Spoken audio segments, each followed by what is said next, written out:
I need to be talked off of the ledge. Everyone knows by now I'm a huge Steelers fan. Like, that's my team. I'm riding with my team, all the things. I also am nitpicky, and I will pick and prod and all the things. I guess today I'll be moonlighting as a therapist, but when I'm not in therapy mode, I'm a retired 9-year NFL veteran. Spent 4 years with the Pittsburgh Steelers from 2014 through 2017, the Killer Bee era. And yeah, man, had a ton of fun. Obviously, man, throughout my time here, won a lot of games, man, got close to a championship, AFC championship. But as a whole, man, still love everything black and gold. And like you said, man, around the clock doing content on it, and that's shown through YouTube and everywhere else. So yeah, excited to be here with you though. So let's do this. Let's go. Do it. Appreciate you again taking some time to jump on the channel, and appreciate the opportunity for letting me jump on your channel as well. Absolutely. Like I said, we will do this again in the future, but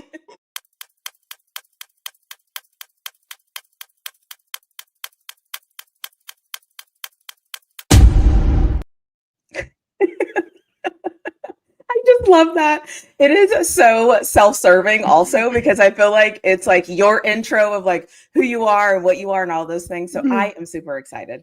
So welcome everyone back to our cross collaboration crossover episode. A couple of reminders before we get started. We are learning how to manage the comments thing. So if you have a comment and I don't intentionally miss your comment, I promise you. Yes, she does. Yes, she does. She said, I don't like that comment. No, yes, she did. It's going so fast that like I can't stop it. So just FYI. Also, if you are new here, we're dual streaming. So we are live on my channel, we're live on Moats' channel. So don't forget to like both channels. All of those things on everybody's channel, we would appreciate that.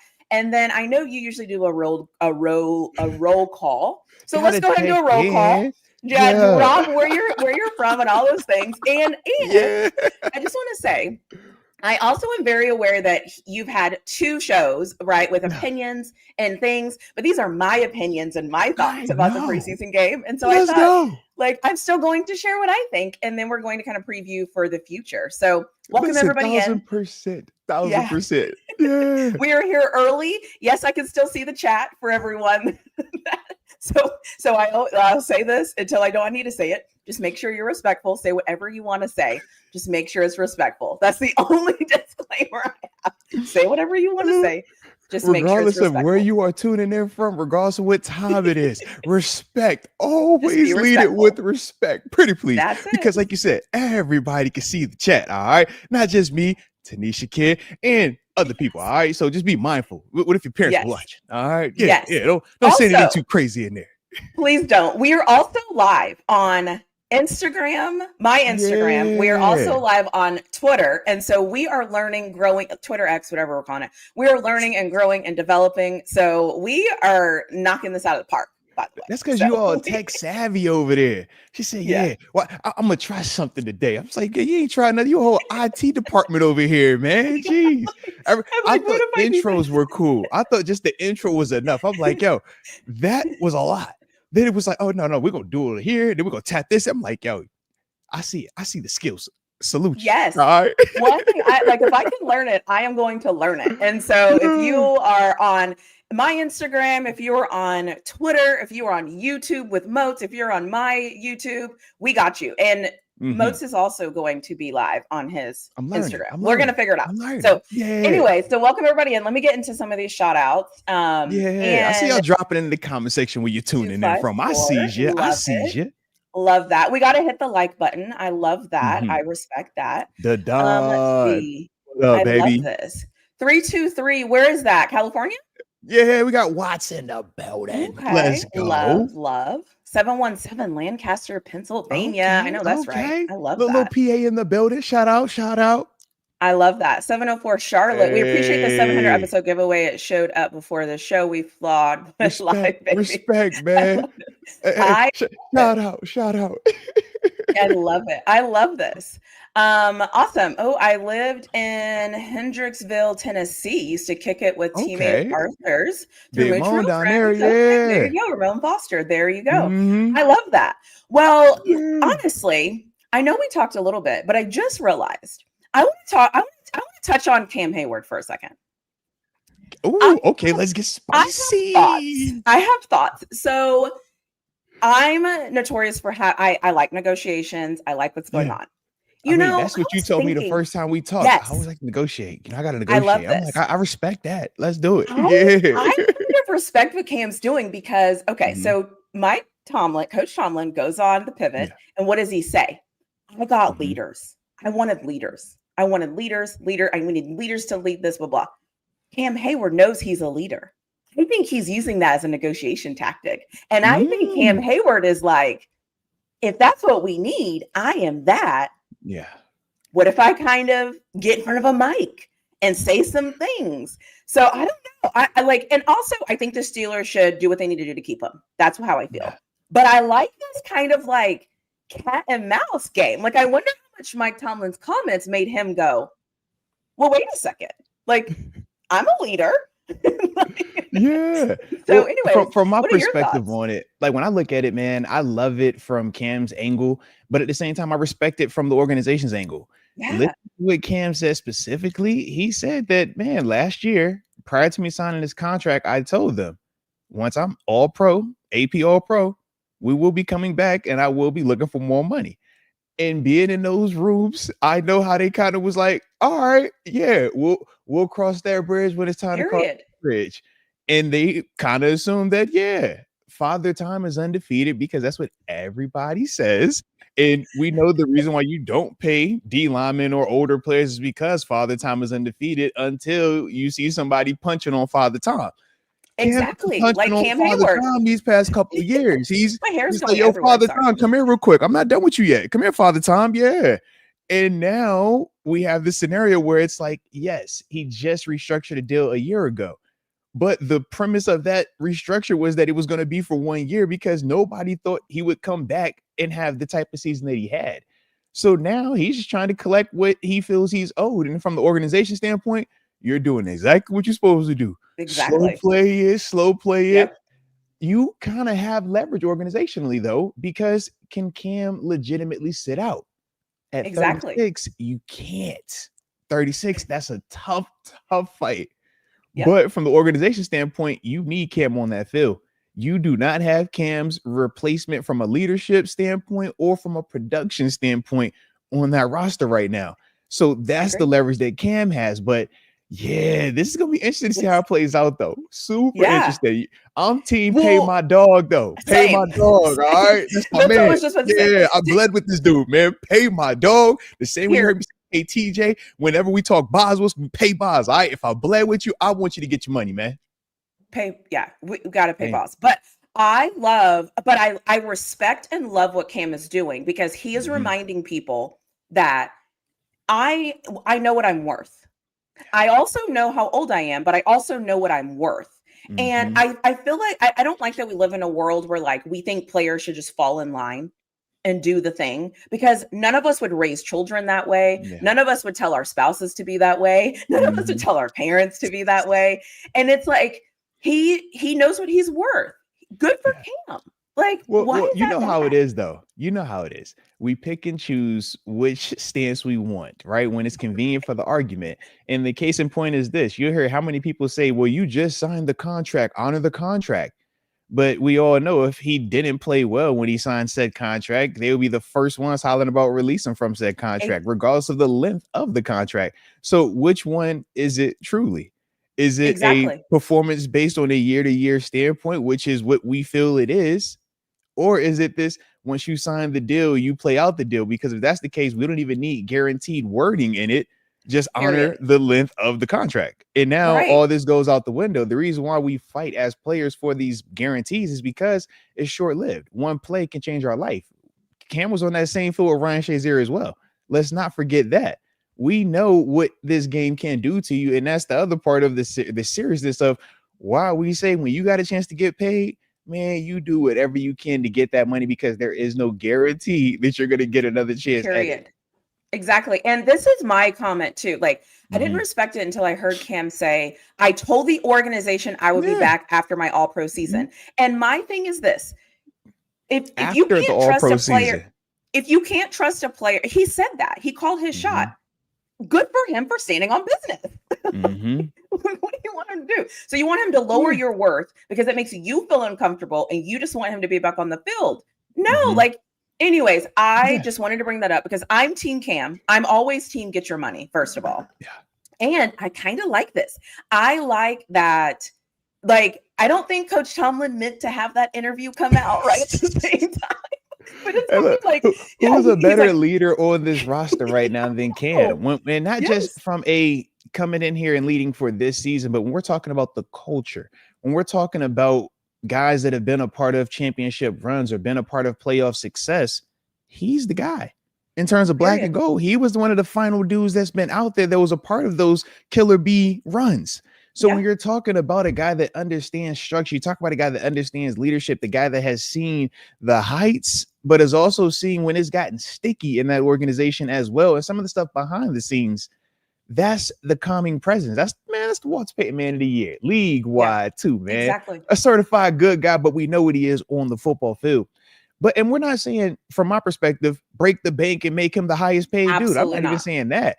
But 18th highest paid D tackle, 30 highest paid D lineman. It's like, we're not about to have a list of 30 dudes that are better than Cam or even 18 guys better than Cam, regardless of their age. And we know that that's the big reason why people don't want to give him more. It's the age part more than anything. If Cam was 26, no one's blinking an eye at this. They're like, yeah, pay him whatever. But because he's 36, that's the hesitancy, which I understand. But what does the production say? What does the tape say? And I think that's where you have to find that common ground, so to speak. Yeah. I also think, too, that sometimes as fans, because I'm guilty, I will look at, what have you done for me lately? We can't win with you. We can't win. And then I start and think, okay, it's more than just the production on the football field. It is, what is he bringing to the locker room? How are people responding to him? Do people look up to him for a leader? I saw him in that Eagles game go try to talk to George Pickens. I saw him in another game try to go calm down Darnell Washington. I think it was the same Eagles game. But my point is, how much is that worth? What is the dollar amount? And I feel like we always talk about the production, but we don't talk about the other things. Like, is he showing up to the weight room earlier than everybody else? Right. And he's making everybody else step up their game. Last exactly. guy out guy. And he's been that since I've met him in 2014. That's Cam. So yeah. And so what's that worth? Right. Is that worth an extra million? What is that? What is that work ethic? What is that grit worth? And I think that's my thing. And then a lot of people were like, it's the timing. It's timing. First of all, this is a business. He timed it perfectly. This is perfect timing, actually, because that deal doesn't get done in April. If you sit out of OTAs, nobody cares. When you sit out of mandatory minicamp, it's a headline for a couple of days, but nobody cares because it's not affecting wins and losses. It's not affecting the bottom line when them fans show up with them 97 jerseys and they're like, where is Cam at? That's when it starts to get loud. When you're looking like, hey, we got 2 more preseason games. Where is Cam at? Oh, it's 1 preseason game left. Where is Cam at? Like, yeah, that's what not just fans, internally you start to feel it. Internally, you start walking around like, all right, I'm looking at the guys you're trying to tell me are going to replace Cam in terms of his production. But when I look at them in terms of winning on the field, we don't see that.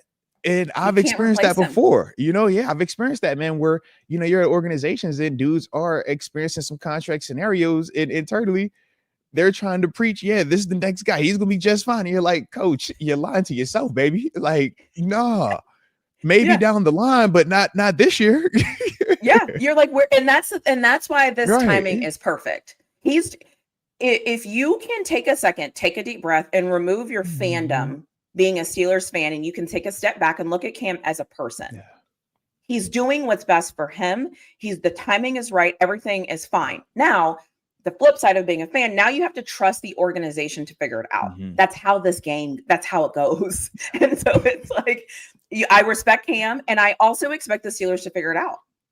Period. Like the Steelers aren't going to lose the deal. The Steelers aren't going to lose this negotiation, but I feel like they'll find a way to find some common ground.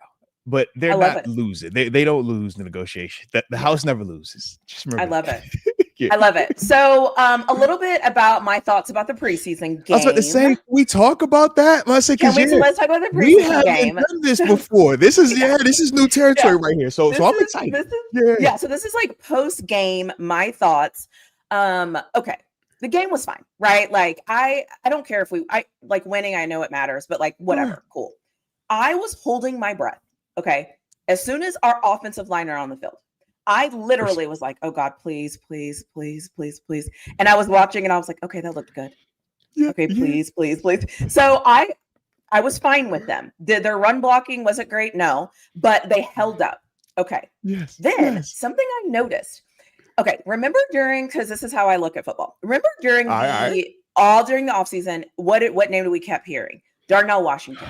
Yes. Aaron Rodgers. Darnell Washington. Mount Washington. Yes. Yes. Over and over every week. And I was like, okay. So it was interesting to me that he got that first touchdown. I was like, I think they wanted to make a statement with him getting that first touchdown. And I think too, they wanted him to have that confidence saying like, you've been putting in the work. Now this is how we're going to use you. And I really loved seeing him get that first touchdown. And I appreciate the offensive line giving time. Let's just like shout out to them. So shout out to Broderick. You're gonna hear me say his name. Shout out to Broderick, man. Like like I said, run defense. Run offense. The run blocking. We'll work on that.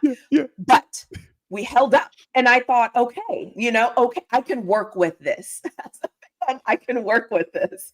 And so that was one of my main takeaways. And then my other takeaway, I'm sorry, everyone, I have to do this. The toss in the third quarter. No.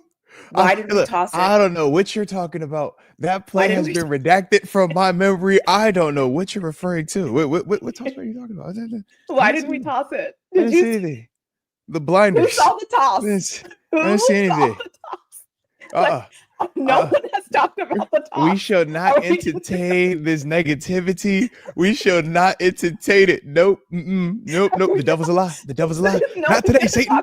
Not today. No. Not today. I was sitting at home and I was like, did we just, oh my God, we just tossed it. Oh my, and the play did. Oh my gosh. Like, what was that? I thought we had the conversation. Did we not talk about this? Did we not have a conversation that we need to throw the play away?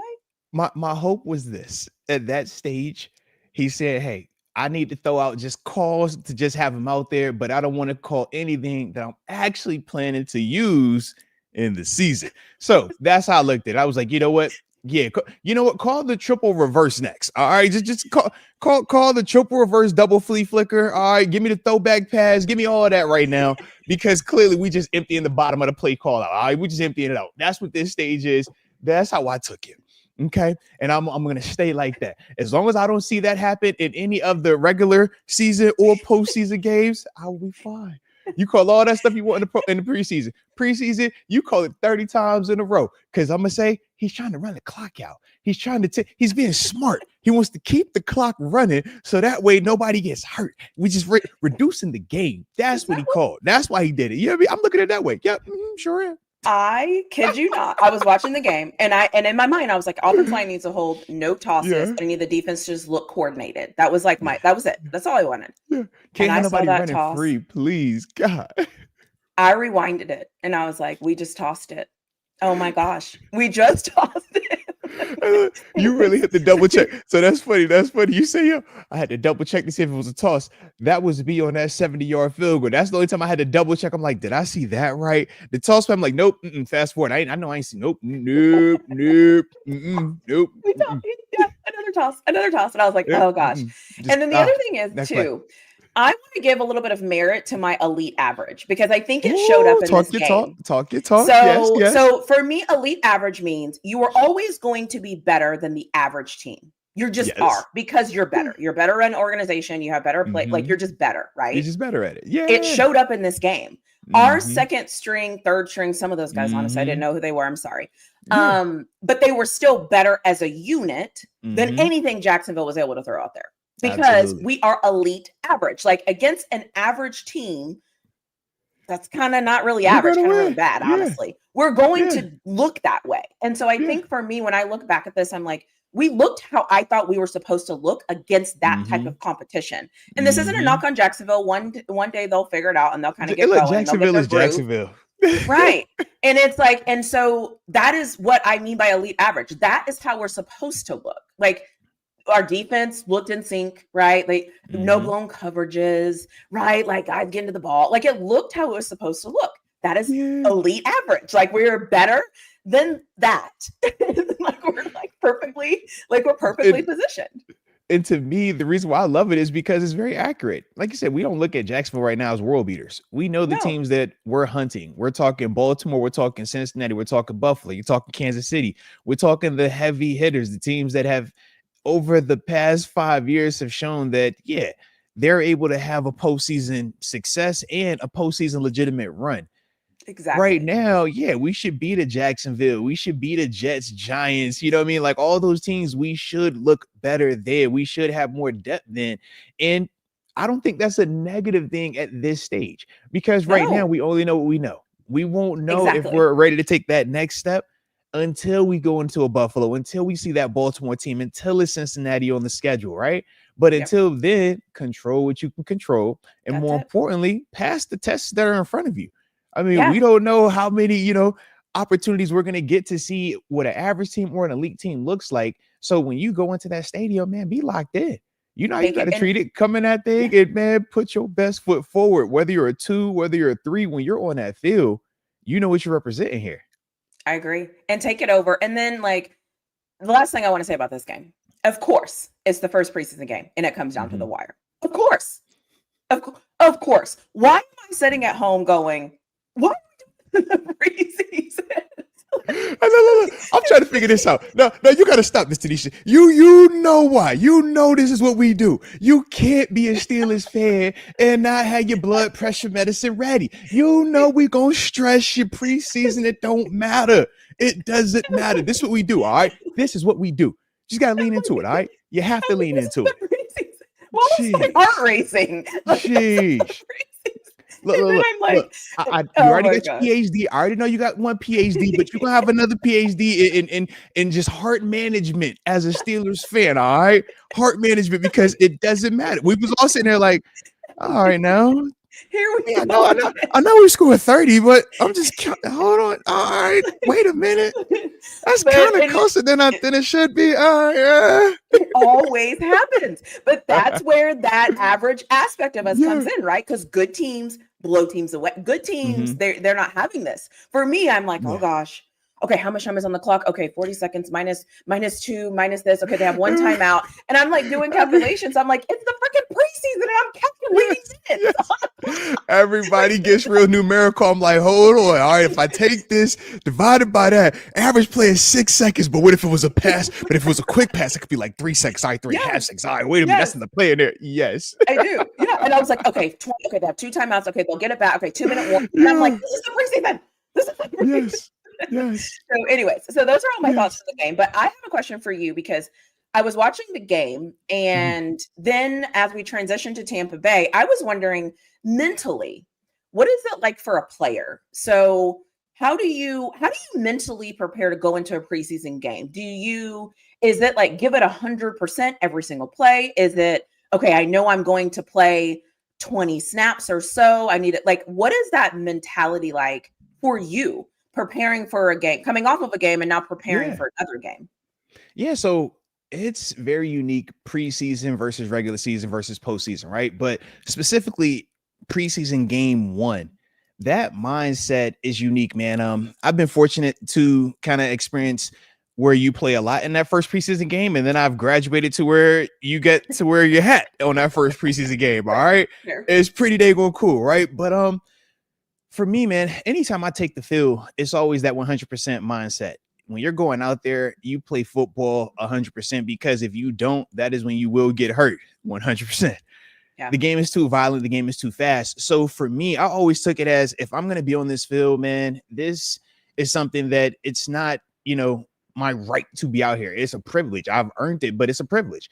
And I take that seriously. So if you see me with the jersey on, I'm going to try to knock you out. Like that's just what it was, preseason or not. And the guys that I'll be playing against, some younger guys, but some veteran guys that were in similar situations, they knew what that was. And it was a mutual respect. I would much rather you play me 100% and know I'm going 100% than we trying to play this game of, is that your 70% versus my 70% and my 80-ish right now? Because we all remember, I think it was 3 years ago, TJ Watt, right? Preseason game, blockers coming across the field, the tight end, and TJ is at a tempo of, all right, we're good, but this is preseason. The other guy tries to rip his leg off. He ends up having a little quad contusion, slows him down early in the year. I'm like, yo, that's the preseason though, right? So when I would, take that approach, it's like, man, you got to go out there and put your best foot forward. Now, when it got to the point of a guy that's, graduated from that heart of fighting it in the preseason, yeah, man, you take that first game as, man, I'm here to mentally take reps, but more importantly, let me coach up these younger guys, man. Let me try to, have an impact on them, because we know what that feels like when you're out there, you're taking snaps on defense, you're taking all the special team snaps, you're dog tired, and you look to the sideline and that vet got the backwards hat on with a mouthful of sunflower seeds, man. It's sick, right? Because man, he's not about to come in here and save me, man. I'm tired. I can't breathe. The coaches are yelling at me, the evaluation, the stress of knowing cuts are coming up and everything like that. So you really just try to take that approach of, man, breathe, dude. You're going to be all right. Keep fighting, man. We all have been there before. Keep fighting. Stay in the fight, bro. Stay in the fight. Because some dudes check out. But that's the evaluation period. That's when you get to learn. When we talk about a guy being forged through that steel, forged in fire, training camp in Pittsburgh is tough. Coach Thomas is going to beat you up. He's going to have you in pads. You're tackling to the ground. So when you go into these games, man, it's been times where we've practiced in pads the day before the preseason game. He doesn't care. It's like, I want you to be sore. I want you to mentally be fatigued. I want you to feel like you're on the brink of it, because now that's going to let me know that you can handle it when November hits, when December hits, when January hits, and we really are in the thick of it. But that's his version of it. So for me, I would take all of that. And, that was kind of my approach mentally in these preseason games, whether it was when you playing a lot or when you the cool guy that gets to sit over there with the backwards hat and do the interviews in game. In-game interviews are crazy. Like, first time you do it, you're like, bro, am I going to get in trouble for this? No, the network knows you're okay. You're like, are you sure? Like, my coach is right there. It's okay. Just talk. All right. So that part is cool. But I got to ask you now, though, right? Because, it was your first preseason game of 2025. How do you prepare for a preseason game? Like when it's preseason, like, do you go through still the same rituals, right? I got to have my certain shirt. I need my certain food over here. This is my lucky chair that I sit on. Like, do you set the mood for preseason, or is that just regular season and big games only? Like, I'm curious. Yeah. That's a good question. So because I'm a Steelers fan, and there's certain things I know I'm going to get, right? I know I'm going to yell at Coach Tomlin at some point about the clock management, because I did yell before halftime because I didn't think he called the timeout. This time, though. I didn't think he was going to call it. And I was like, oh, and people that were like at my house, they were like, oh no, she's already in mid-season form. And he ended up calling the timeout. They got it wrong. Anyways, so I usually that was actually one of my notes too, that he called that timeout. I was like, yeah, I gotta ask you. He called timeout. He did. Situational timeout. And at the time, though, remember the clock had gone down, and I was like, I didn't think he did, but he did, but they didn't stop it. So I was like, collectively like, bro, it's the preseason, So I was ready to go off. So I tell myself, like, don't get too high, don't get too low, just watch the game. And this, but I watch nuances, right? I don't obviously I see the score, I see the thing, but I'm watching other things. Like, what do we look like? I noticed like guys were picking each other up off the field. I noticed that anytime anything happened, there were multiple guys around the football. Like I've started noticing like little things. I noticed like on the sidelines, how are they interacting? I'm noticing all what kind the of little play things calls. About it. Exactly. And so preseason, I feel like I'm a little bit more stepped back, and I'm like, let me just watch this.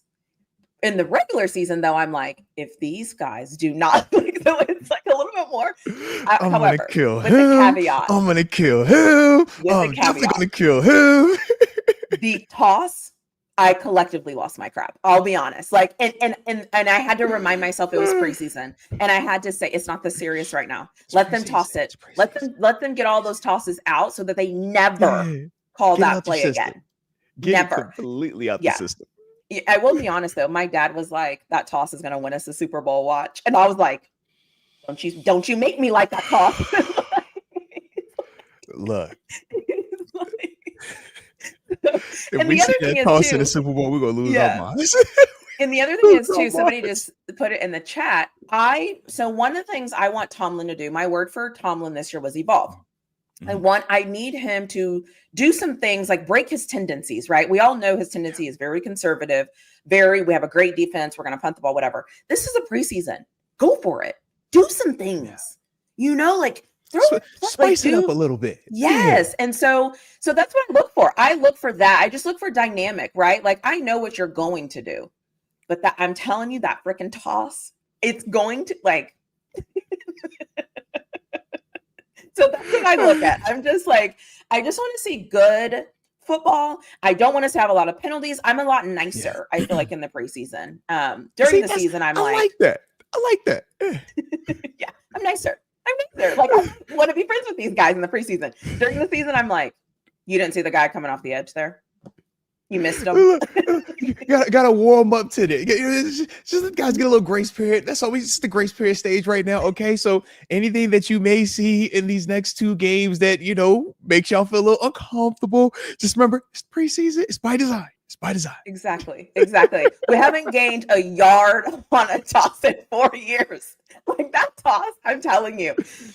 I collectively we've had more negative than positive on that play. I collectively hear all of Steelers Nation go, did we just toss it? Like in my mind, that's what I hear is all of us being like, did that just happen? It didn't just happen, right? But anyways, yes, it did happen, guys. One time, I think that the fact that I remember this is a joke. I think it was in the third quarter and there was like 11 minutes on the clock, I think. Because, anyways, so that's how the trauma. You feel the trauma, all right? It's not a game. It's not a game. Yes. Yes. So let's transition. So you haven't talked anything about like transitioning to Tampa Bay.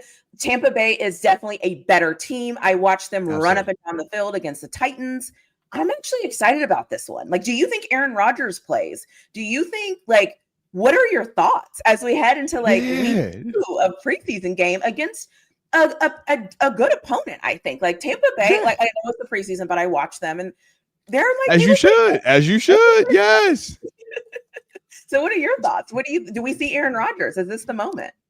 So to me, I'm so torn. I'm so back and forth on wanting to see Aaron Rodgers because yes, the passion in me, of course, I want to see Rodgers out there, but at the same time, I only want to see him when I know it's actually going to matter. And if I were to risk losing Rodgers in a preseason game, it's and if he hadn't had the Achilles scenario where literally 4 plays in, you saw it go, I would have a way different mindset, way different mentality. But that with the age, I'm just like, I want to see you in uniform. I want to see you warm up. Go through the warm-up process. Go through putting your jersey on, man. Go through, man, how do I lead this offense out to do certain pat and go? And what we mean pat and go, that's, usually 2 hours before fans even are in the stadium at times. But like what is your game day rhythm, right? Like, how do you warm up? Take the guys through that. I want to see that from him. And then after that, put your favorite pair of Adidas sneakers on. Get your favorite Pittsburgh Steelers flex cap, okay? Because you're not a snapback guy. You're a flex cap guy, all right? You're not a visor guy. Put your cap on. Go stand over there with your favorite pair of sunflower seeds and go. All right, that's what I want. All right, but if Coach Tomlin does put him out there, no more than 2 series, because to me, Aaron Rodgers isn't a guy that historically has slow starts. Aaron Rodgers isn't a guy that doesn't know how to play football. And based off of what we saw specifically from him last year, he heated up as the season ended and he was further removed from the Achilles injury. So I'm confident in his ability to play football. I'm just cautious of the age part and not overdoing it just for the sake of this is what you traditionally do in the preseason. Now, outside of that, though, I want to see the guys. Like, I would love to see, Jalen Ramsey out there for a series just to see how we utilize them, right? Nothing more than that. Like I said, TJ Watt, man, that's the highest paid defender in the league. I don't need to see that. I know exactly what that is. But if you want to give him a dress rehearsal play a series, cool. But I'm putting him in the same category as Rodgers. Go do your little sideline warm-up routine, and then from there, get up off that field. In fact, throw Jalen Ramsey in there too. I don't even want to play that game with him. Everybody else, though, you playing. I do want to see DK. I was going to say, do you want to see DK? Okay. Bit. Yeah, I do want to see that, man. I know what he is, but at the same time, he's on the younger side, right? And he's still the newer, younger of all of those guys that I just named, right? Jalen Ramsey, proven Super Bowl champ, man, decade in this league. Aaron Rodgers, Super Bowl champ, four-time MVP, proven, decade in this league. TJ Watt, decade in this league, 100+ career sacks, but we know exactly what that is. DK, to me, we're still trying to figure out, man, are you going to emerge to be the number one receiver in this league, or are you going to kind of hover in that top 5, top 10 range, right? So to me, as much as I know what that is, I still just like, you know what, just get a rep. Get a series too, man. Just get a series. But outside of that, it's like, yeah, nobody else gets any type of consideration for not playing. It's like, no, I want you guys out there unless you're hurt. I want you out there, and nothing more than a quarter for the guys. And you know, when we're talking about the guys, the main starters, your Patrick Queens, your Peyton Wilsons, right? Your Highsmith obviously dealing with, you know, the injury and stuff like that. But with certain players, like, yeah, I want to see you guys out there. I want to see you guys get a rhythm, at least a nice lather, because what we don't want is it to be 3 weeks. Because you're not going to play next week, right? Nobody's playing in that third. See, that's my thing. Yeah. Right. And so, and then you got that bonus week in between. So if you don't play this game, it's 3 weeks before you play. And when you get out there, it's live action, not warm up against a Jets defense that is probably going to be serious. Against a Justin Fields who's going to be fired up, ready to take your head off on top of their offense. Yeah. We don't have time to start slow. No, though. I don't know. I think I want to see him for a series. Yeah. I think I want to see everyone for one series. Offense, defense. If you set TJ, if he's the golden goose, right? Cool. Yeah. That's fine. I think though, for me, the reason why I'm asking is because at what other point are they going to get a look against an opponent that's not their own team? And at what point are they going to be able to just put something on film? Low key, I'm glad you just said that. I totally forgot. We do actually get a cheat code this week. Tampa Bay is coming to Pittsburgh. They're having joint practices. So you know what? Okay. We probably won't see any of our guys because they're going to play them in practice. Yep. Yeah, I forgot about that. Yeah, I forgot about that. Totally forgot yeah, that's true. So that was kind of my argument is like, I need to see something on film. Like, give me some type of something where I can say, okay, whenever we did this or we did that. But I'll be honest with you. I still don't trust that O-line with Aaron Rodgers. Like, I don't want, I mean, and I get it. He's playing week 1, right? There's nothing I can do at that time. He's playing. But I also, in a way, I like to see guys in pressure situations. Like, I like to see you on TV. You know, you're on TV. You know, you're not at practice. And this is the moment, right? And I kind of want to see what they look like in the moment, knowing that Aaron Rodgers is back there, because I feel like I was gonna say I straddled the fence, and then I knew the chat was gonna go crazy with that, but I couldn't. I can't think of another word. But I straddled the fence on, like, she's going back and forth for her decision making. All right, she's back and forth for the decision. Jeez. There it is. Put the guy out there during the game. Let's see it in a game. One series. Call whatever plays you like. Whatever. Let's see if they drive. If they don't, they don't. If they do, you leave them in there and you let them do their thing. And then after that, great. Pull those. Take it all off. Take the shoulder pads off. Like, now you're done. And also, I want to see that offensive line get pressure. I want to see them get pressured before the first game of the season. Because that's my concern is it, and I've never played offensive line, but like, how does it feel for you to be practicing, and then you're somebody put Jesus, and I say God out loud. But you get into a game and you don't have that pressure. I don't know how you're going to respond when you do have the pressure. Do I want to wait till game 1 on the road? So that's legit. That's a legitimate concern, man. And I'll say this, the feeling that you feel and a lot of us feel, but the offensive line, it's basically because we haven't seen enough of them playing well. If we've seen them play like the Killer B era, when you're talking Pouncey, Moan, DeCastro, right, Al, Beach, no one cared when them dudes weren't in the preseason because you've seen enough of a track record. It was a trust. right now, did the O-line play well versus Jacksonville? Absolutely. Were Jacksonville playing some of their starters? Absolutely.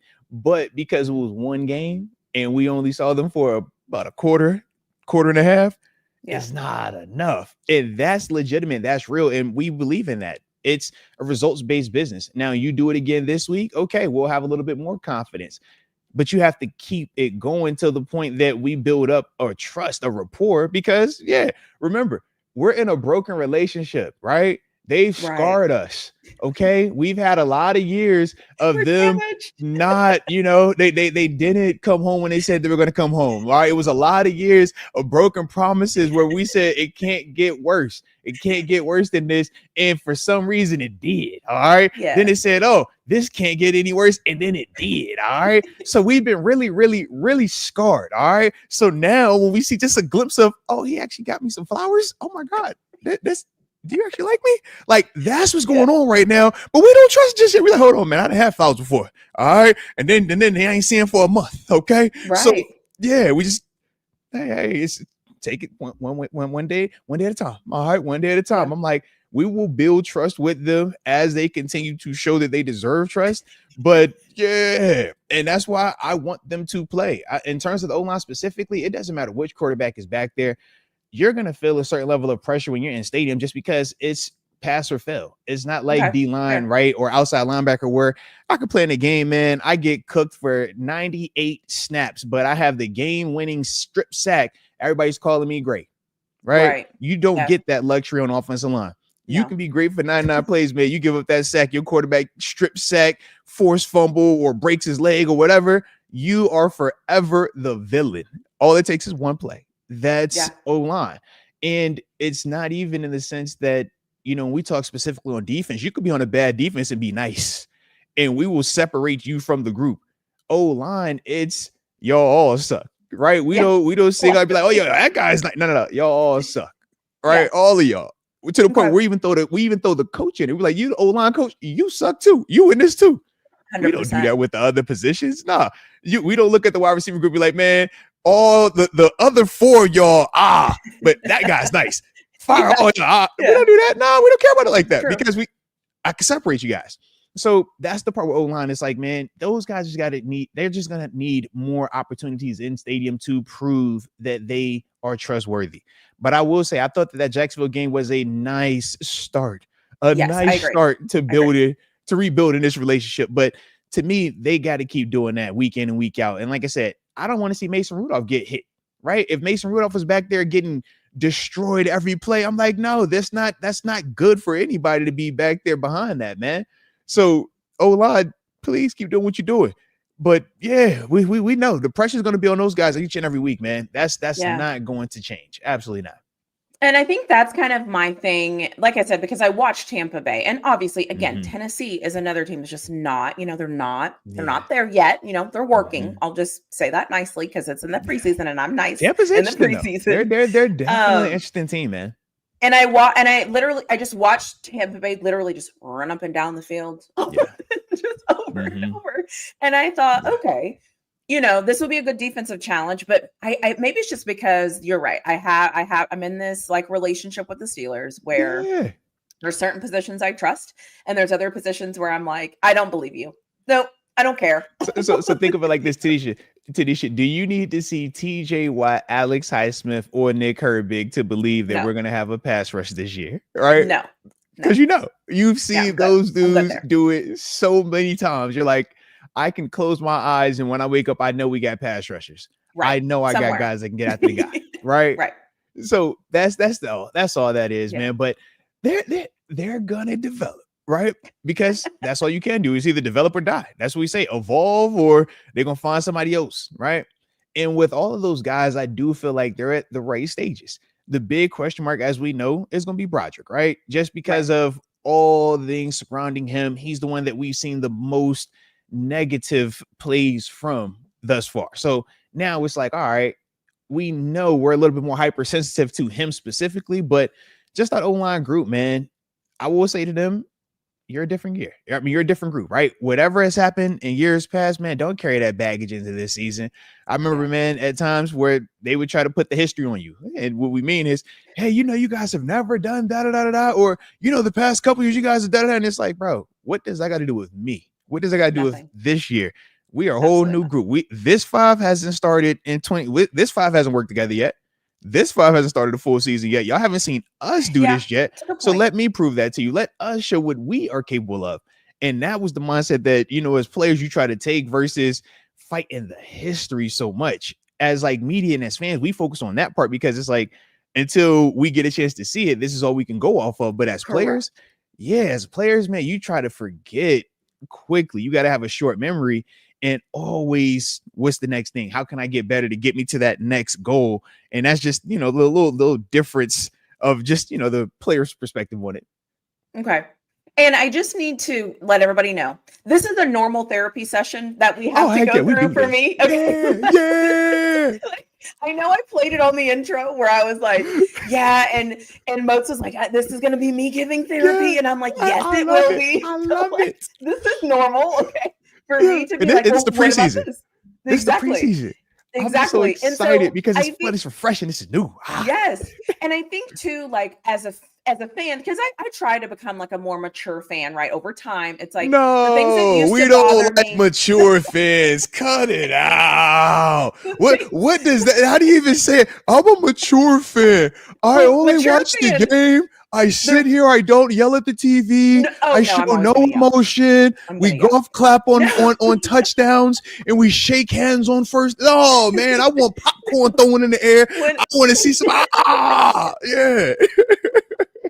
When I say mature, I just mean on my expectations, right? Like it's the preseason. So like when I used to watch football, I remember being like, why don't the guys in the preseason? They need to get in there.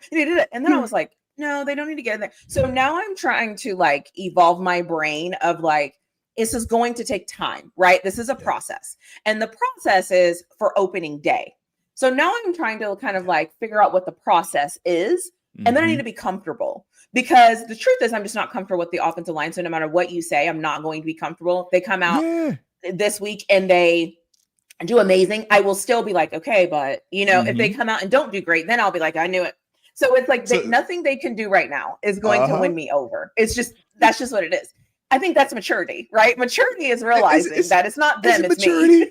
I'm not calling it maturity. It's me. I'm simply saying, look, you've been scarred, okay? You rode so many roller coasters, and a couple of them have broken down, all right? And now they're telling you, hey, this roller coaster is different, all right? I know you've been to this park plenty of time, but this roller coaster is different. And you up here like, click, okay, now I've had that happen before, click. Oh, all right, we're still looking good. Now I got excited at this part, think it was about to go, and we got stuck. All right. Or it actually did go, but then we got stuck on the loop, or it didn't work, and then we got stuck upside down. So it's like, so I get it.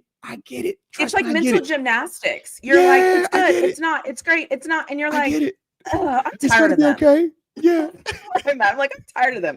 Also, like, shout out to Mason Rudolph, who just like isn't Aaron Rodgers, who isn't Will Howard, who is just Mason Rudolph. And he just like, shout out to that man, because you know what? Like, now I'm going to go on a rant. I feel like there's oftentimes, we always talk about the guy and another guy. We never just talk about the guy that's showing up, putting in the work, making it look good, throwing the ball down the field. Did he hold onto the ball too long? Sure, whatever. But like the professional. Yes. Like, imagine being in between Aaron Rodgers and the next great quarterback that people are like, he kind of looks like Ben. That's a whole different conversation. And Will Howard, and you just have a guy that's just coming in, doing his thing. The pass to Washington was masterful. The pass to Roman Wilson was you're looking good, doing his thing. And I'm like, shout out to him for trusting the O-line, for standing in the pocket, for doing all of the things that I just don't think he's getting enough credit for, because we know he's not the guy. But like, shout out to him. Just shout out to him right now. Like, Mason Rudolph, thank you, because you are doing something that a lot of people can't do. And that is putting your pride and ego and all that to the side and being a professional. And just stepping in and saying, this is my job. I'm going to do my job, and I'm going to do my job very well. Shout out to that man. Like, no, absolutely. Shout out to him. Absolutely. And I was going to take it a step further. Shout out to him also doing something that not a lot of people want or are capable of doing, which is trusting the O-line enough to actually hold the ball too long. Stand in there. Yes. He actually stood in there. Like the sack was like, yo, you really holding this ball. Like, you really hold the ball right now, man. Like all the other plays, it was getting that third foot hit, fifth foot hit, get it out, right? Get it on time, on schedule. The Roman Wilson pass, on time, on schedule. The Darnell Washington pass, right? Yeah. On time, on schedule. But it's like, yo, you actually are trusting this group, man. But yeah, Mason Rudolph to me. Go ahead. Yeah, go ahead. No, I was gonna say, but maybe I just got my answer. Maybe my answer is depending on the quarterbacks. Because the quarterbacks are standing back there, right? The quarterbacks are standing in the pocket. All of them. Really and that's holding the ball. Honestly, the line we ended the game with, none of them. Okay. Respectfully, no. But shout out to those guys, okay? But like maybe that's my answer. Maybe I need to trust what the quarterbacks are doing because he didn't look. He looked unbothered. He was chilling. I'm like, yo, I would have been over here with the eyes. Like, all right, where's the rush coming from? Right, eyes downfield the whole time. Not worried about the rush the whole time. Like, if we're just specifically grading O-line on pass protection in this game, I thought they did perfect in terms of that first group. Right, they did exactly what you want to see. Kept Mason clean. He had clean pockets in terms of ability to step up, had the ability to go from first to second options. And we didn't have to see him put his athleticism on display, which is really good, right? Some quarterbacks, you're like, yo, put the athleticism on display. Others, you're like, yo, don't put it on display. Just keep it tucked away. He ain't have to put it on display. So to me, that's a step in the right direction. But once again, man, we're not crying them off for one preseason game because I was a part of I've seen them undefeated preseasons. We know when it's like, oh my gosh, man, we're scoring all these points, man. Everything's perfect. And then the regular season hits and we're like, what happened? What happened? How does we win the first game by 4 touchdowns because we picked 4 touchdowns. It was just here and over here and it's just So yeah. And I will say too, it will be. That's why I'm excited for Tampa Bay because again, I feel like it's a step up in competition, right? It'll be a different level of competition. And I think in this game we were like 3 for 4 in the red zone. Okay, that's not a Steeler. That's not a normal Steeler stat. Okay, let's just be honest. So like that's a preseason inflation is what I call it. And I have all these terms for all these things.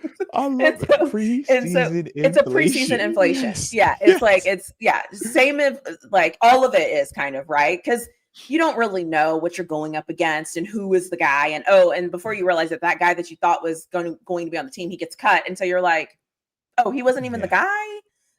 So anyways, preseason inflation is not on that 70-yard field goal because that was legit. No preseason inflation for that. Legit. Legit. Bob needs to step his game up. It's still nuts. It's still nuts. Your game up, now I'm like, 70 yards.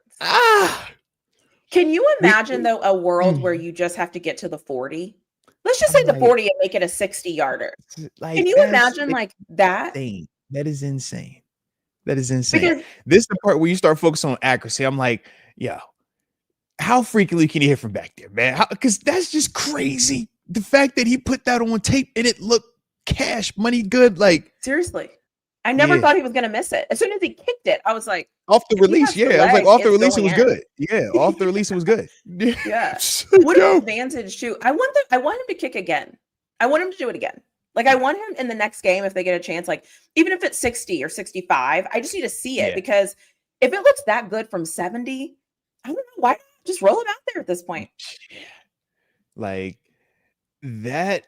I mean, we talk about back when Justin Tucker was with the Ravens, right? And how defensively it forces you to play with more urgency before you even cross the 50 because his ability to hit from the logo. It makes you as a defender, or even from a coordinator standpoint, call more aggressive things that ultimately expose you to more negativity. And that's the name of the game, right? You're trying to, all right, I want to do this, but if I do this, I risk this. Now, can I do this? And hopefully they don't catch me in that moment. So locations of the field, you're more prone to do certain things, i.e., or, when we talk about the zero blitz, where we'll send everybody and you literally just have that guy one-on-one, that guy one-on-one, and that guy one-on-one, no help whatsoever, right? You call those calls when it's 20 yards and in because the field is condensed. But there might be some times where you're feeling, hey, man, I need to make sure these guys don't get a chance to score points, right? Say it's a 2-point game. I can't allow these guys to score points. You calling that at the 50 is different than you calling that on the opposite 30. Because if this guy gets to the 40, we're like, hey, bro. But now when you're talking about having no safety help because I'm trying to be ultra aggressive, that's how you get that 70-yard touchdown or that play where one guy misses a tackle and now he's scoring. That's the part where those guys being able to score points, field goals consistently from that range, it does have that type of impact on you, man, where it makes you, have to think strategy-wise, I can't wait right here. No different when you're playing the Philadelphia Eagles. Most teams where you're playing them on third down, you can be, hey, this is my down for aggression. Second down is the throwaway down. When you're playing Philadelphia, you better treat that third down as if that was one of those major. It's like, no, I don't, because I know they're getting set up for 4th and short. And it's another advantage. Changes how you play them. Yeah, it changes schematically what you're willing to do and what risks you're willing to take. Is it 40? Is it on the 40 70-yarder or is it on the 50 at 70 yards? Because the end zone is what, 10? 40, yeah, 10. Yeah. Mm-hmm. So 10 if you're on. It's too early for this. I don't know. Yeah. Mm-hmm. But yeah, it should be 40. Yep, should be 40. Because 50 and then plus the 10 on whatever the kick is.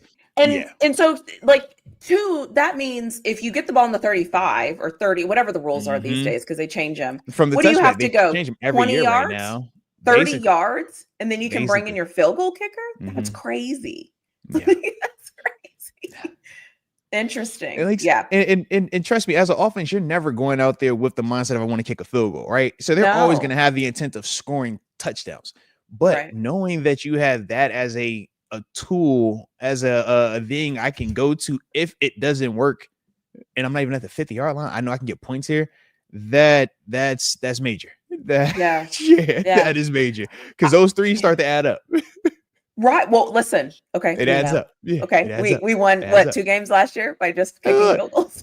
You go over the past 5 years. It just league wide. You get out of stadium. You will get out of the stadium like that, and that's always my thing. I'm like, do you want the sexy 7s and you only get 2 of them, or would you take a 7 3-pointers, you know what I'm saying? And we get up out of that thing. It's like, hey, bro, I don't care how you got to get there. Just give me the points, man. All right, give me the points, bro.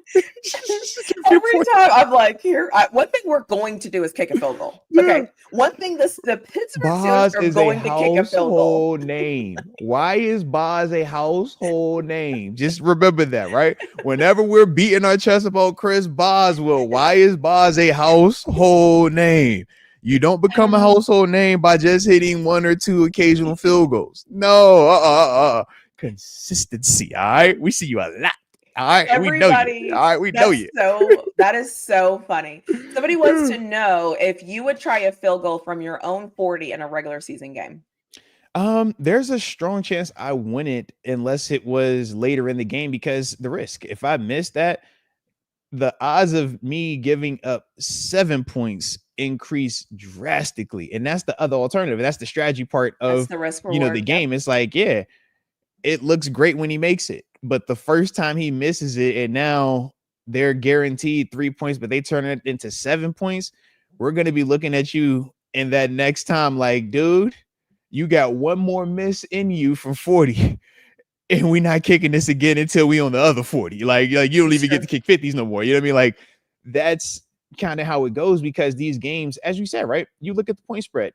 The reason why the Steelers can win games kicking field goals is because league wide, and this is the history of the league, the average margin for victory is less than 5 points. Most of the time it's less than 3 points when you look at point spreads. So especially in a Steelers game. So every possession matters, right? Every possession matters. So if you're the Steelers and you're playing the Jaguars in regular season, what's the difference between a missed field goal from the opponent's own 40 and me getting an interception? It's a turnover. It's a field flipping play. I'm probably going to have better field position on the missed field goal than the interception, right? True. Yeah. So when I look at that, I'm like, those are some of the things where you allow certain teams to prove it. It's like, yo, man, if you think that kicker's good like that, prove it. Send him out there. All it takes is one miss. All it takes is one. That's true. And for you to capitalize on it. Absolutely. Because now I'm in your head about it. Yeah, that's true. That's a good point. And again, high risk, high reward, right? Because the flip side of that is, but if he makes it, now we know he might come out and do it again. Right. But what I'll say is this though, as a defender, I'll give you a 70-yard field goal every day of the week. Okay. You're gonna have to prove that's a good trade-off. Because think about this. You're gonna have to hit 3 70-yard field goals to get 9 points. And if you miss one, I'm guaranteed 7. Yeah, that's how I'm looking at it. That's my trade-off. I have to challenge you a little bit. You have to be perfect. Go ahead. We're talking about the Steelers. We're guaranteed 6 though. All I'm saying is this. The track record shows they score more than their opponents. It's like you can't win more games. They score more points. It's not pretty points, but they going to score. So the odds are, you get them that they are going to for sure find a way. For sure. So you know what's funny? It's too easy. It's too easy. I want to see that stat. Score. Yeah, part of why it's so hard to score is when you start in, and you got to go 70 yards. You got to go 70, 80 yards. Like when your coordinator has to call 10 plays right on the. Not everybody can do that, man. That's what you see, right? Not everybody can do that. But we're talking about 40 yards. And starting at 40 yards, it's just a different mindset, different, even from a defensive standpoint. When you're taking the field with only 40 yards to protect, your mindset is way different than when you're taking the field with 70 yards to protect. We're way more aggressive with 70 yards because I got time. I can make a mistake. I can catch. We can figure this out. 40 yards in, hey, bro, we don't have time to call that cute stuff here, man. We don't have time for any of that because one mistake, that's a touchdown, man. If you slip 40 yards, I can't catch you in 40 yards. I can get you in 70. I can get you in 60. I can get you in 50. 40, and I'm screwed, man. That's one missed tackle. You know what I mean? Like that's why it becomes so like, okay. 70 out. You might be winning me over. You might be winning me over. You can have a 20-yard run when you on your other 30 and you just at midfield. You still got to put together more and more and more. You know what I mean? Like you still aren't even in score position just yet. When you're on the 40, you get a 20. You're on the 20 now. It's like, bro, we all collectively say the same thing. Hold them to 3. Just hold them to 3. And now we're doing just drop everybody into coverage. Don't put no pressure on them. Just drop everybody into coverage. Hopefully they'll throw it to us.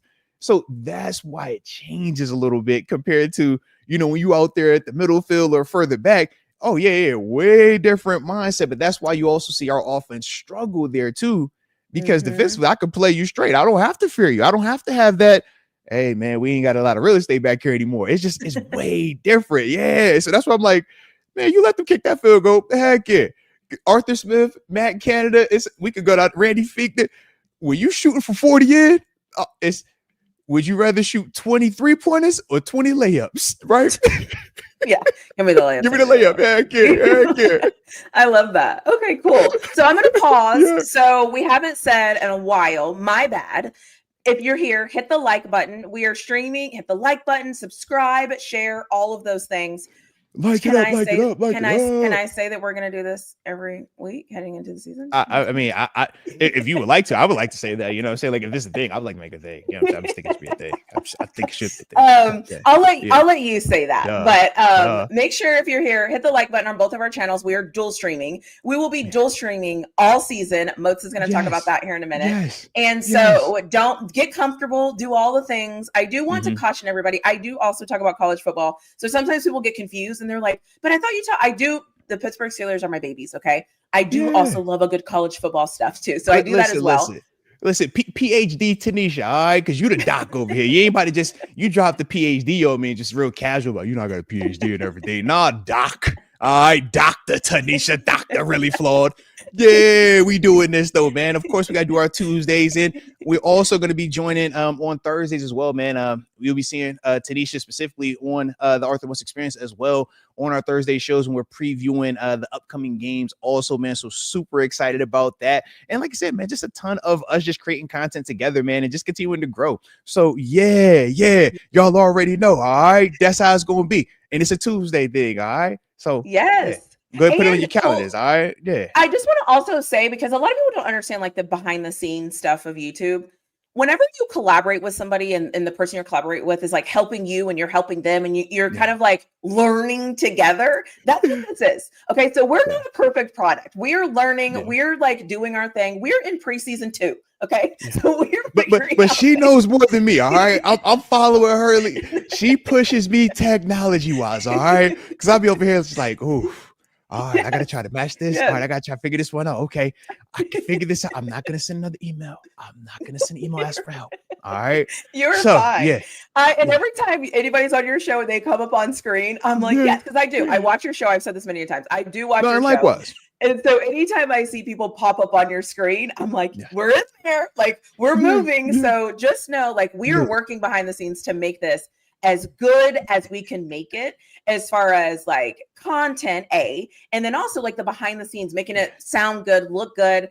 I'm streaming on my social media platforms right now. Moats is going to be streaming on his social media platforms soon. So we're going to make this great. So I'm just saying, like, be on the lookout for greatness, because that is what we're going to do in this space. Absolutely. And then the other thing is also, oh, go ahead. My bad. I was just going to finish with saying, if you have any other questions, anything you want us to touch on, drop your questions. I'm going to try my hardest to tag them. Again, something I'm working on. So if you have any questions you want us to get to, tag those, and I'll try to get to them. So go ahead. There it is. And while y'all are getting those questions prepared, I was also going to say, man, if y'all are, college fans though, man, Texas A&M, you were just talking to Texas A&M, Texas and Colorado fans though, man, definitely tap in, man. Like I said, you got content around the clock on those guys, man. It is actually pretty cool, man, with the amount of the Colorado dudes, man, that were playing in the league preseason wise. It's like, I know you were over here like, oh, I know this guy. Watch that. Yeah, it was cool. Yeah, heck yeah, man. So definitely cool. tap in with you. Yeah, it was definitely cool. And if you like college football and you want to hear my top 25 in college football, it's currently releasing. Okay. It took a lot of work and a lot of energy. So every day you're getting a new video on a different team, me talking to somebody else. So there's that. But I will say too, I know, obviously Shador played great. I'll just leave him where he's at, because I cannot, the Browns, like I can only give them like a little bit of my energy, and then I got to move around. It's the Browns. But I can't really function in that regard. Yeah. But it's interesting too. Because I watch college football. It's interesting for me to transition to see these kids, guys, whatever we're calling them, transition into the NFL.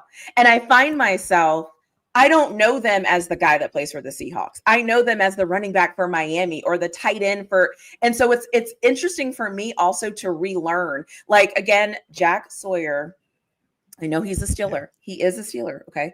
But he's the reason why my Texas Longhorns lost in the semifinals. So when I saw him, I kind of was triggered. I was kind of triggered. Oh, man, an epic play. I was kind of triggered. I'm not going to lie. And so it's like, I have to like relearn them in the NFL, because I know them all about college. Like now, so when I saw him and his little arm brace, I was like, oh my God. But that's okay. I'm going to get through it. I'm going to get through it. So there's that.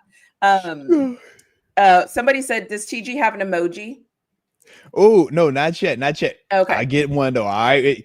Okay. New emojis, new branding, all that new fun stuff coming soon. Yeah. I love that. I love that. Garvin, man. For those that don't know, that's who TG is, man. He comes on the show with me.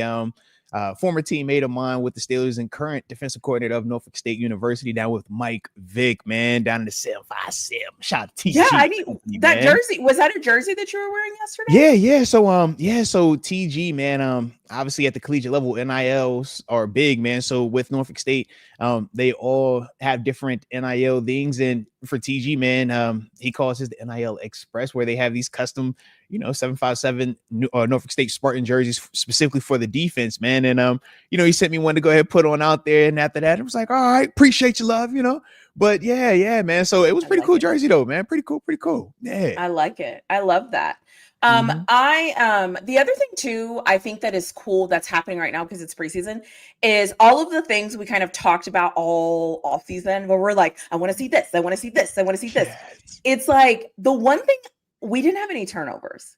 I think we forget about like the little things that didn't happen, because we're so focused on like the offensive line, what this looks like, our running back, our new shiny toys, or this and that. And I'm like, we didn't turn the football over. That's amazing. We didn't turn the football over. We didn't have any blown coverages. Our second team defensive line looked a little shaky to me. They didn't look great, but they almost got there a couple of times, which is fantastic. They're not the starters. Had some pressure. Sawyer had a couple of pressures. I was like, all right, I see you giving a little spin action. Yeah. So I like overall, I'm very impressed by what I saw. And I'm cautiously optimistic against Tampa Bay because I think it's going to be a different beast. And so I'll just say that. I just think it's going to be an interesting game. And I just think it'll be interesting to see what we look like against them.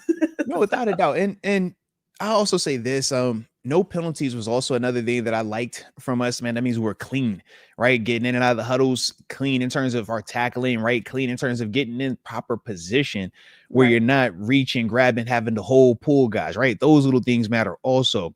But yeah, the Bucs element should be unique also because they're a further developed team than Jacksonville. I mean, this is a team that's a perennial since Baker Mayfield has been there. They've constantly been competing for the division championship, and even in the postseason we've seen them have success, whether it's an exciting game or even getting out of the first round type concepts. So we should see a more developed unit, whether we're talking if Baker and that starting group goes out there, or even when the twos come out there from a depth standpoint, offensively and defensively, with teams that have that type of sustained success, very similar to kind of how we are. We just expectation wise are different. Tampa Bay, they don't holler Super Bowl or bust. So that's why their arrow feels high. It feels optimistic. Whereas for us, we're saying Super Bowl or bust. So we look at where we are. We're like, hey, bro, this ain't it. Right. But realistically, it's the same, like exact same where these two teams are. So that's the part that should be the good, challenging, good on good work as we're all trying to see. They're trying to take the next step, but we know we're trying to take that next step as well. But this is where you should see some more of that high quality work that should give us more information out there. Yeah. Awesome. Well, I want to end on two things. First of all, they have found TG's emoji. It is a ghost. Oh, okay. Shout out to T. Shout out to TG.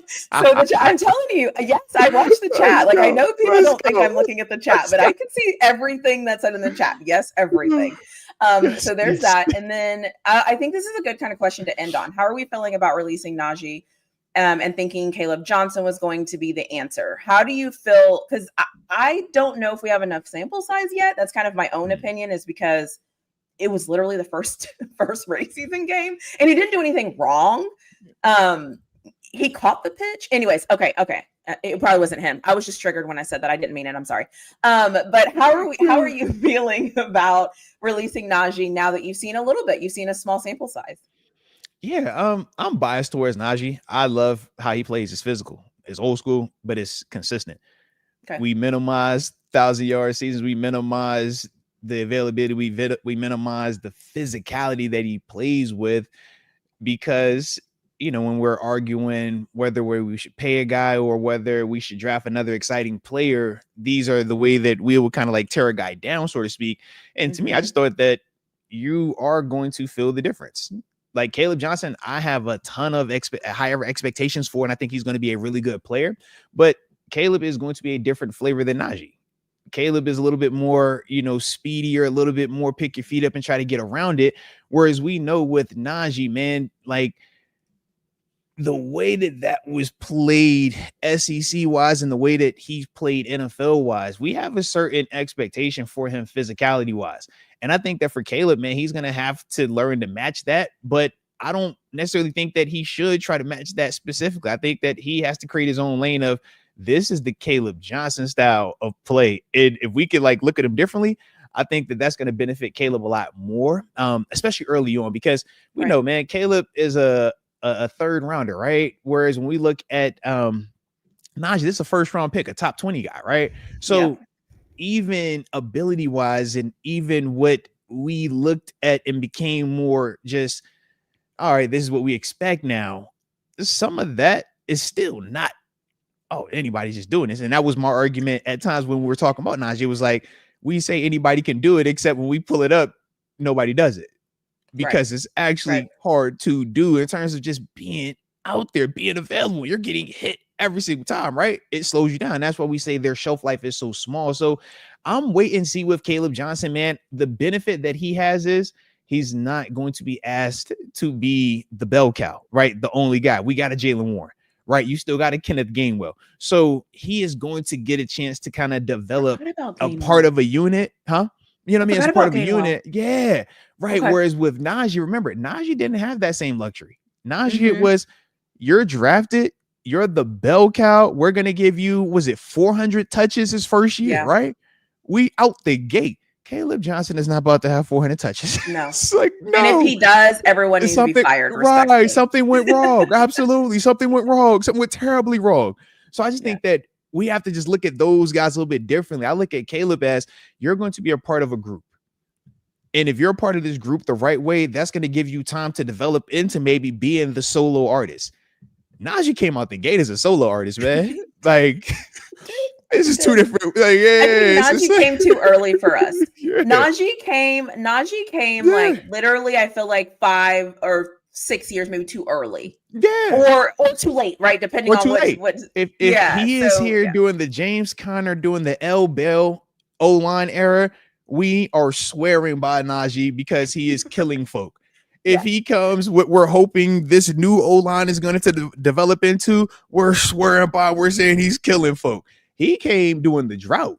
He came when it was nothing out here, and you're literally running into this brick wall. Oh, and we're dealing with the quarterback transition, whether it was end of Ben, Mitch, Kenny, right? Kevin Allen, who else threw a pass in there? Justin Fields, Russell, or no, he never got Fields and Wilson, but it's he Duck Hodges.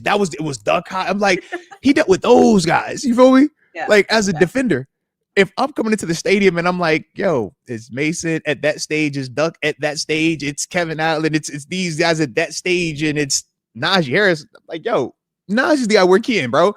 They're gonna the same when we talk about that 70-yard field goal.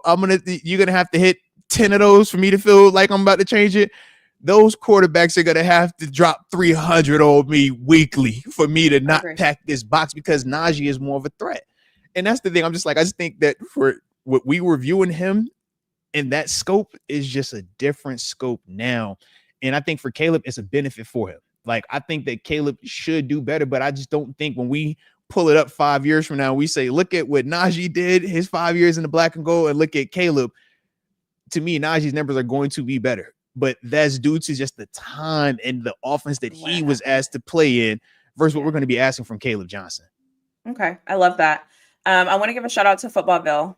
Thank you for being here. Too. Yes. Shout out to Footballville. And then there's a super chat and we will end on the super chat. It says, I hate feeling like we escaped stadiums.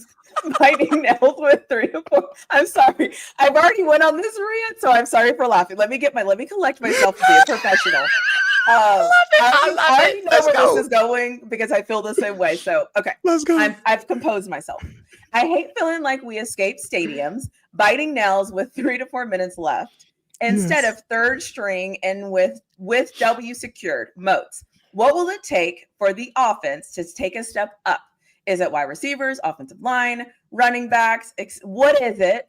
And whatever you say, we are all going to hold you to this because I think as Steelers fans, we all collectively are like, fix this now. Right. Fix it.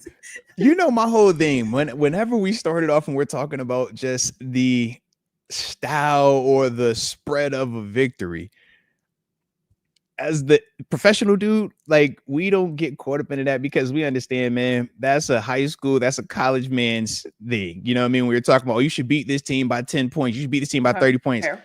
Professionally, who sucks, right? We're talking about Shador on the Browns, right? Shador was what last year? What awards did he just win coming out of college, right? Kenny Pickett, we say he sucks. Kenny Pickett when he was coming out of college, though, right? All world was a Heisman finalist, right? And we could go on everybody's roster, right? Mm-hmm. So all I'm saying is this: teams are going to naturally be better or worse just based on, man, do we got more of these guys or all of our guys playing better collectively? Did this guy play better schematically, right? All these, it's like 30 things that are kind of going into the finished product. But amongst the 30 things, it's not like in college where we got all the 30 things in our favor. You only got, one thing on your side. It's not like that. No, at the league, it's like I might have 10 things in my favor. You might have 15 things in your favor or vice versa. It's like, it's close though. It's not this. And we're trying to figure out those 1 to 2 in between that we don't have. That's the turnover. That's the penalty that might happen. That's this guy just went off today, right? He went out and had 200 plus yards. We weren't expecting that. That's the in between to balance out the full 15 to 15. But it's never just lopsided. Collegiately, you get that because you got, Interesting. I'm going to get the players that I want. You can't get these players. It is what it is. NFL, that's not the case. Everybody's pulling from these players. Everybody has a chance to get these players. And that's why when you talk about the salary cap, it's also there so you can't just slant the deck. So even if you're the Kansas City Chiefs and we're like, man, you guys have had sustained excellence. Okay, pull up their last 5 years with Mahomes and look at their win spread, right? Just look at how much they're actually winning by. You're winning me over. You're winning me Just look at it. It's not like they're winning games by 30 points. No, you're winning by a point or 2 points, right? It's coming down to the wire. Now, the style is different, and that's because the quarterback and the way they play offensively.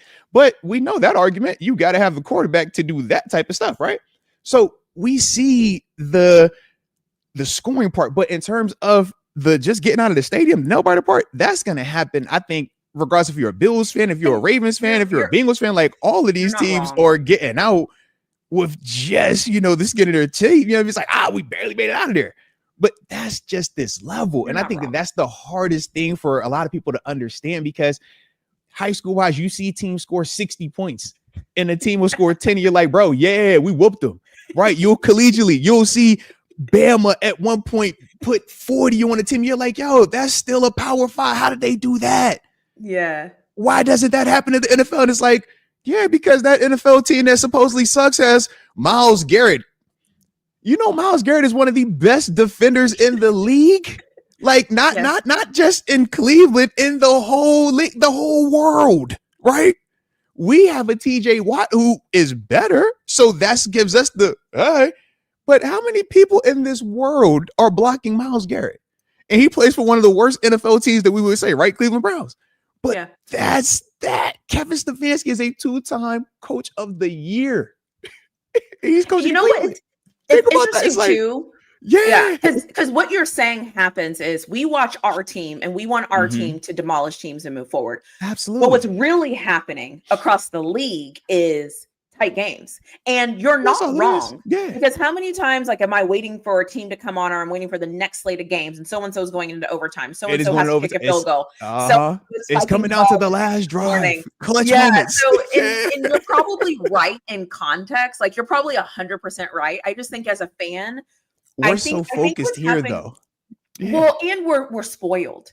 We're used to we're used to Big Ben. Let's just call it what it is. We have still have a Big Ben brain. We're still there. We're not that. We haven't let it go. That's what it is. But the funny thing is this though. The funny thing is this. Even with Big Ben, there were still moments. What was he most known for? The last drives. Yeah. The last drive. Yeah. Why does the last drive matter if you're blowing them out? Think about it. It's all because we just want to score points and it be close. We rather see it be close and we score 20 to 30 than it be close. I get it. And trust me, I'm with you. I want them to score more points as well. So we're all asking for the same thing. But that's why I'm just like, context wise, I just think that we're just missing that because even with Big Ben, I was there for the back-to-back 500-yard passing games, right? I remember this era. I lived it. Look at the score. It's not like we're up 3 touchdowns. No, it's like, yo, you're scoring, they score. This is what we live in. Somebody get a stop, right? Hey, Boz, when Boz got cool, Boz, you hit a 50-yard field goal against Green Bay, and I think it was Brett Huntley was the quarterback, right? You had to hit from 50, and we got 7. We got the killer bees. AB catch the drink right on his helmet, right? Yeah, right. Or even the lunge, Thanksgiving, right? The immaculate extension. Yeah. I think of that, right? Yeah. Okay. Come on, man. So basically, basically, what Moats is telling us is we need to grow up and add the context into the game. No, don't grow up. Don't have context. Y'all keep living like that because it's fun. And that's the balance. If y'all had my perspective, man, y'all would be at the games like, hey, bro, this is normal. Why y'all get worked up? This is how it's supposed to be. I know it's going to be close. I know you should feel anxiety. Yes, this is what it's supposed to be. If it's not close, this is a bad game. Like, yeah, this is a terrible matchup. The NFL doesn't want to see this. The NFL doesn't want blowouts. No, the NFL wants nail biters because nail biters get you on the hook. Because when you win that nail biter, you walk out of that stadium feeling like I didn't got it out the mud. I have hit the lottery. I'm the American dream. And that's why we beat our chest and why we are so amped up when we leave out of there, because we did it. Oh my God. Wait, blowouts, you don't feel the same like that all the way though. Are you saying as a player, you like winning a nail biter as opposed to winning a blowout more? For me personally, yeah. Because I look at it as a respect thing. I don't want to waste my time playing against somebody that sucks. If I don't think you're good enough to be out here, I don't even want to entertain it. You're wasting my time. I want to be pushed to the brink. I want to have to prove that I am the best in the world, and you can't prove that going against bums. It doesn't work like that. That's why we appreciate the guys that have had to have the underdog or the crazy comeback or had to fight a Goliath, so to speak, right? You want to see that. Otherwise, you're a bully. Otherwise, you punch it down. It's like, all right, cool. You're supposed to win. We want to see the ones where it's like, yo, how'd you get out of that one? Man, that was back and forth. Whew. Hey, you better respect that one over there. That they didn't kill some people. They didn't went through some stuff over there. Right. It just says they're friendly. So yeah, for me, I always prefer that. Absolutely. Maybe that's the crazy part of my mindset, but for me, always, man, I'm like, I don't see oh man, y'all won 50 to zip. Great. That's an interesting perspective. Cool. Like I want to see you like have to push, because can you operate under pressure? Can you operate when everything is on the line and we know one simple mistake is the difference between you getting out of here or not? I want to see you in that situation, man. And collegiately, you don't get that. Collegially, man, we've seen national championship games where you don't get that, right? Because it's like, that team is just too stacked. And you look when the draft comes around, first round, the first round, the first round, the first round, the first round, the second round, the second round, the second. You're like, God, dog, all the Georgias in the league right now? Like all the Georgia? You know what's funny, what I hear you saying? I think it's the difference between being a fan, because being a fan, you want your team to win, right? And you want your team to win too. Yeah. Right. But then when you're a player, you're thinking of this from an athletically, mentally strong, mentally tough. I want to show that I'm the best. Yeah. And I don't think as fans, we look at that lens because we want the wins. We want you to win and go out there and win. You are saying like, I want to be challenged to the brink. I want to rise above it. I want to be so mentally strong that no matter what you did to me, we came out of there with the win. So like there are things that I will say, like even professionally, right? When I get up here and we talk my career, at times, man, a fan can say, man, you're not a Hall of Famer. And for some people that should kill them. That should matter. It should hurt them. And I'm like, bro, you know how many times I've proven what I'm capable of? There is nothing that could be said athletically that would ever take away from that because of me actually having to prove it countless times. If you don't have that to stand on, it's like, man, well, yeah, when they're comparing this to that, it's like, well, what do you have to say that you overcame? What do you have to say that this is who I am? I know what I'm capable of, like, because you never had to prove it. Like, I think you're right on that though, man. As a fan though, you're not going out there and proving it. You're just rooting for it. So to feel the unsafeness, that's like riding in a car with the NASCAR driver, but you don't got the seatbelt on. You like, hey, bro, I know you're trying to prove it, but can we gotta be so close? Does every week is gonna be like this? That's funny. And that's why when guys get on the mic at the end of the game, they're like, how was that for you? What did you think about? And they're like, nothing. This is what I trained for. This was the moment. I wasn't thinking about anything. I was thinking about executing. Like I've executed over and over and over. When you're in those big games, when you're in those big moments where fans are talking about, oh my God, I can't sit down. When you're on the field, man, where's my stance at? Where are my keys at? What are your eyes doing? Where's the time? What's this? I'm going through my process because everything is process driven. And that's what we say, like, football players, even athletes, you're kind of like little sociopaths because everything you do is so just meticulously drawn out, and you do it repetitively over for years. So when you get out of it, you almost have to reprogram yourself, reprogram your mentality. It is tough. Like, I still working on it. It's tough. Yeah. Because that's all you do. Your program. You wake up, breakfast, workout, stretch, boom, boom, boom, boom, boom, boom. All right, next day, same thing, boom, boom, boom. And you just keep doing that in order to be the best. And you're trying to constantly prove that. And that's just the singular person. Now, when you throw in all these other guys, different body types, age differences and stuff, it's like, now you can see why these games are so close, because it's like all of us at this level are capable. All of us at this level have been All-Americans, all-state, perfect, that is that. It's like, yeah. So I don't fear what a fan might fear. Even though on paper, Travis Hunter should be the best thing out, but we're watching James Pierre like, bro, I don't care about none of that.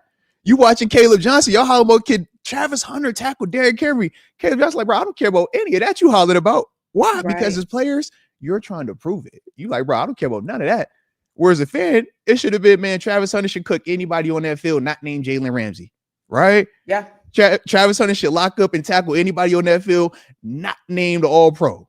Right. But that's not how it goes at this level. At this level, man, we all nice. So what do you do that's going to separate it? And how do you continue to find different ways to refine your game and stay ahead of it? And that's the challenge with it. Okay. Well, we're ending on that. This is what I like this, man. Let's go. See, I don't get these conversations when I talk with my people. All right? Look, when I'm having my solos, I don't get this. When I'm talking to my dog TG, we player to player. You feel me? We bled together. So he knows my mindset, his mindset. We know, hey, bro, man, I ain't blinking for this. For what? I cut my eyelids off at 14, fam. You know this. Blink. Yeah. Can't do that no more. That's why this is fun, because I feel like I'm like, wait, what? Tell me more. Tell me. Yeah, heck yeah. Feeling? Right. So this is the cool part for me, because it's like, yo, you're gonna ask certain things that to you, it's like, yo, I want to know this, and to me, I'm like, oh, I didn't even think y'all cared to even hear this type of talk. You know what I mean? So that's the cool part about it. So trust me, man. The more we do these in the season, more things are gonna pop up, man. We'll really get into tap into just a lot more of that type of stuff as well, man. So I'm excited. This was fun. This was a lot of fun. I love this. So we're going to end this live stream. I do want to say something, and I'm going to save it for next week. There was a question we got in here about your pre-game routine and like your rituals. Ooh, okay, so because we're kind of at the end, I will write it down. We will pick that up. Although I won't be in control. I'll remind you. We'll pick it up next week, and we'll talk about it. But keep dropping questions like that, because that's what this is for, right? I'm a fan. I can tell you about being a fan, what I think, what I see, whatever. I create content. I can tell you about that. I can't tell you what it's like to be on a field, fourth down, and this is advancing in the playoffs. Like, I can't give you that. So any of those questions that you all have like that, drop them for us. Like, we want to be able to answer them. That's what this is for. And obviously most gets fired up. So this is fun. I love it. Like, when I tell you I love sports, but like specifically like football is like my passion. So whenever I get a chance to watch it, play it, coach it, interact with it, engage with it, like, I am truly just a football purist. Since I was a little kid, this was the only sport that I cared about. Like, I played other sports and have success, and I have fun with other sports, but everything is always geared for football. Like, this is what I do. Absolutely. I love it. So keep firing those questions. I will keep asking them. Don't you even worry, because I'm curious too. I love this stuff. So I'm like you, but the opposite. Like, I want to talk all day about this. But anyways, we're going to end this here. We will be back next week to give our conversation. Listen, we're just going to call this therapy on Tuesday or something like that. Come on, man. Anyways, don't forget to hit that like button on the way out and do all of the YouTube things. And we will see you all next week. Well, you'll see him before you'll see me, but you know what I mean. You'll see us next week. Bye, everyone. Either way.